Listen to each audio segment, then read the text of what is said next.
உங்களுக்கான இன்றைய பிரபஞ்ச வார்த்தை. உங்கள் ஆழ்மனம் என்பது ஒரு மாபெரும் விவசாய நிலம் போன்றது. அங்கு நீங்கள் எத்தகைய எண்ணங்களை விதையாக போடுகிறீர்களோ அத்தகைய அறுவடையைத்தான் உங்கள் வாழ்க்கை உங்களுக்கு கொடுக்கும். ஒரு பிரமிக்கத்தக்க உண்மை சம்பவத்தை பாருங்கள். ஒரு மனிதர் தனது சிறு வயதிலேயே நான் ஒரு மிகப்பெரிய கப்பலை கட்டி உலகத்தையே சுற்றி வருவேன் என்று தனது ஆழ்மனதில் ஒரு ஆழமான விதையை போட்டார். ஆனால் அவருக்கு கடல் என்றால் பயம். கையில் பணமும் இல்லை. பல ஆண்டுகள் கடந்தன. அவர் ஒரு சாதாரண அலுவலகத்தில் வேலை பார்த்தார்.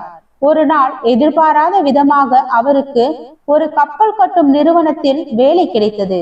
அங்கு அவர் காட்டிய ஆர்வமும் அவருடைய உள்மனதின் குரலும் அவரை அந்த நிறுவனத்தின் தலைவராக்கியது.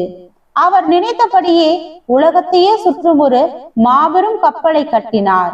அவருடைய நேர்மறை எண்ணங்கள் தான் பல ஆண்டுகளுக்கு பிறகும் அந்த விதையை விருட்சமாக மாற்றியது. நாம் செய்யும் மிகப்பெரிய தவறு என்னவென்றால், இப்போது என்னிடம் எதுவுமே இல்லை, இனி என்ன நடக்கப் போகிறது என்று நம்முடைய தற்போதைய வறுமையையோ அல்லது தடைகளையோ ஒரு எதிர்மறை எண்ணமாக ஆழ்மனதில் விதைப்பதுதான். உங்கள் உள்மனதில் சத்தம் எப்போதுமே இல்லை என்றே உளுத்து கொண்டிருந்தால் வாய்ப்புகள் உங்கள் கதவை தட்டினாலும் உங்கள் ஆழ்மனம் அதை திறக்காது. உங்கள் உணர்வு என்பது ஒரு உரத்தை போன்றது. நீங்கள் என் கனவு நனவாகும் என்று உறுதியாக நம்பி அதற்கு நன்றி உணர்வு என்ற நீரை ஊற்றும் போது உங்கள் ஆழ்மனம் அதற்கான சூழ்நிலைகளை தேடி பிடிக்கும். உங்கள் உள்மனம் ஒரு மிகச்சிறந்த களம். அங்கு நீங்கள் நிச்சயம் நடக்கும் என்ற திடமான விதையை போட வேண்டும். சந்தேகம் என்ற பூச்சி இருந்தால் விதை முளைக்காது. பயம் வரும்போது என் ஆழ்மனதின் பேராற்றல் எனக்கு சரியான நேரத்தில் அறுவடையை கொடுக்கும் என்ற நம்பிக்கையை ஒரு ஆழமான பதிவாக பதியுங்கள்.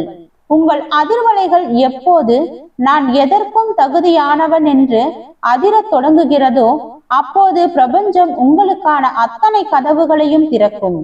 இன்று முதல் உங்கள் கனவை ஒரு விதையாக தூவுங்கள். உங்கள் வாழ்க்கை ஒரு சோலையாக மாறும். வாழ்க வளமுடன்.